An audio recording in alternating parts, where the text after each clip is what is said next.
Okay, Philip. So this is your motor as we received it. Obviously, the other side here. Let's go upside down. Has some pretty grotesque. But I mean, these things look ugly new. You know, they were all covered with this gray. We have this. I'll figure it out here. Our plug allows us to, and our knowledge of the system allows us to operate it. Go ahead and hit the unit once. Make it work. Go ahead. So you can see this thing's drawing about 2 amps. Now, as he energizes this, just like the switch would in the vehicle, go ahead. He's not pulling his connector off to turn it off. This is automatically shutting off every 180 degrees. Hit the other one. And again. And again.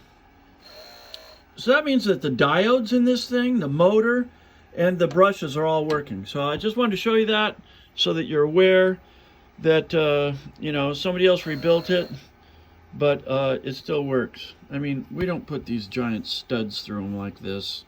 We do a much neater job. But in any case, the guy was successful. Thank you very much. It's going back.